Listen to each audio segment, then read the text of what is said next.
aux différents intervenants de cette table ronde sur le thème Grand âge, le temps d'agir. Mélissa Petit, docteur en sociologie et spécialiste de la Silver Economy, nous fait la synthèse et nous donne son avis. Je ne vais pas revenir sur des constats démographiques, sur en tous les cas le détail des rapports publics qui sont pléthores cette année. Je rajouterai juste qu'on n'a pas parlé du rapport Pifto-Casagrande sur la maltraitance, qui est aussi, en tous les cas, peut faire partie de l'ensemble des rapports publics. À un moment donné, il a été évoqué le fait que la longévité, la perte d'autonomie était une priorité. Malheureusement, quand on regarde une étude de 2018 qui parle en fait de ce qui touche véritablement les Français, la longévité n'existe pas. Alors peut-être que c'était pas en tous les cas une proposition, mais en avant ils mettent à la fois l'emploi, les impôts, l'immigration, l'écologie, qui sont les 4 éléments principaux. Donc je pense qu'à un moment donné, quand ça deviendra aussi une priorité des Français, on travaillera aussi sur la question, en tous les cas, de véritables changements culturels dans notre société.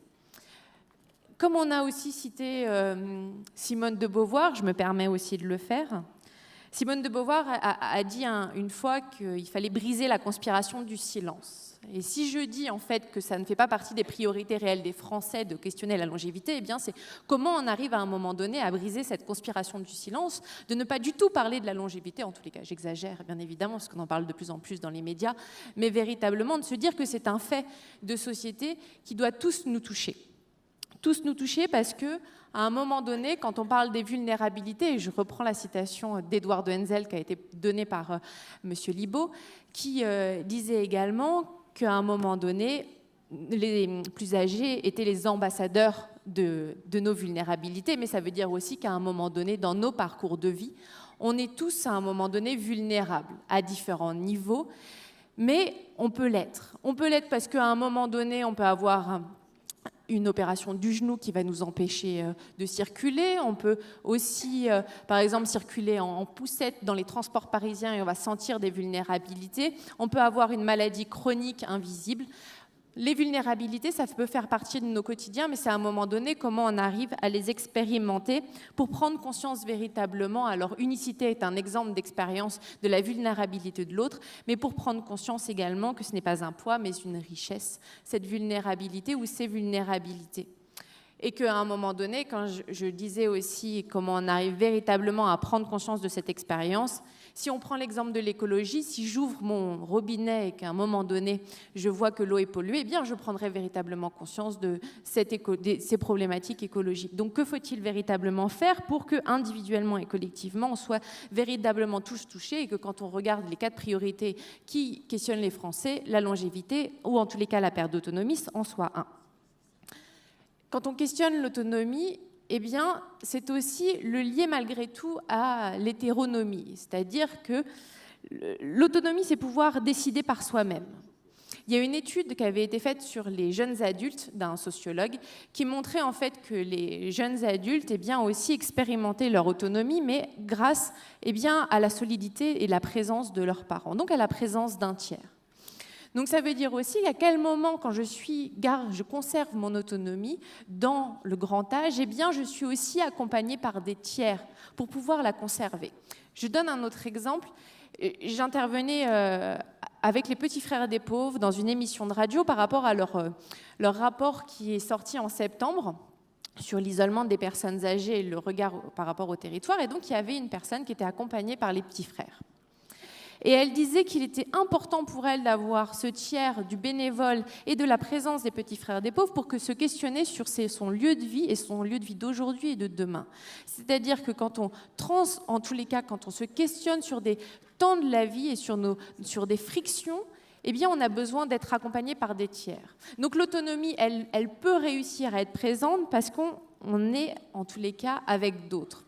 Avec d'autres qui est aussi tout simplement le fondement de la société. Si je reprends ce qu'a dit rapidement Jamel Swami, moi, ce que j'aime bien, s'il est le temps d'agir, j'aimerais 3 points. Je reprendrai le premier point qui a été soulevé, c'est de vivre ensemble. Comment on arrive véritablement à faire sens commun ? Sens commun dans l'ensemble de la société, c'est pas dire tout simplement que les acteurs privés et publics du grand âge, ni les personnes âgées, mais véritablement faire sens et vivre ensemble avec l'ensemble des citoyens de la société française. et considérer en fait à la fois les plus vulnérables et considérer en fait qu'être vulnérable, c'est aussi, comme je disais, une véritable richesse. Mais dans ce faire sens, c'est aussi considérer que les sujets ne sont pas exclus les uns des autres, segmentés, discriminés, mais bien inclus. Et donc quand on parle longévité, on s'intéresse à la fois à l'architecture, certes au logement, à la précarité, à l'isolement, mais aussi au bien-être, à la santé, au lien social, à la participation. Mes 3 temps d'agir, donc je disais le premier temps, celui du vivre ensemble. Le deuxième que j'aimerais nommer, qui a été longuement quand même évoqué par M. Livaud, c'est en tous les cas, me semble-t-il, ce que moi j'appelle la structure un peu mésosociale. C'est-à-dire que comment on coordonne, comment on arrive à coordonner l'ensemble des acteurs, privés et publics, pour qu'ils puissent discuter ensemble. Comment aussi on arrive donc à mailler sur ces territoires, comment on finance les différents dispositifs, comment on arrive à inclure, comment on s'intéresse au parcours de vie, comment en fait, tout simplement, on fait du vieillissement une expérience. Parce qu'au final, je suis déjà en train de vieillir dès maintenant, mais même il y a quelques minutes, et que je continuerai après. Mon dernier point, c'est celui en fait des individus, ces aspirations individuelles dans les détails du quotidien des individus. Et prendre en compte et en considération les détails, c'est bien évidemment s'intéresser à la fois aux plus âgés, à ceux qui vivent ce vieillissement, qui sont en fait ces artistes un peu plus expérimentés de nos vies, mais c'est aussi prendre en compte leur entourage, bien sûr les aidants, les proches, les professionnels, mais aussi l'ensemble des acteurs qui contribuent à leur bien-être. Alors, juste, quand même, pour terminer sur ces aspirations des individus, il y a un point important dans une étude que j'ai menée avec le Cercle Vulnérabilité et Société. Il y avait sur la prise en charge de la perte d'autonomie, on questionnait à un moment donné le bien vieillir. Et le bien vieillir, en fait, a été défini comme profiter de la vie, être en bonne santé, réaliser des projets, participer socialement et être en lien avec les autres.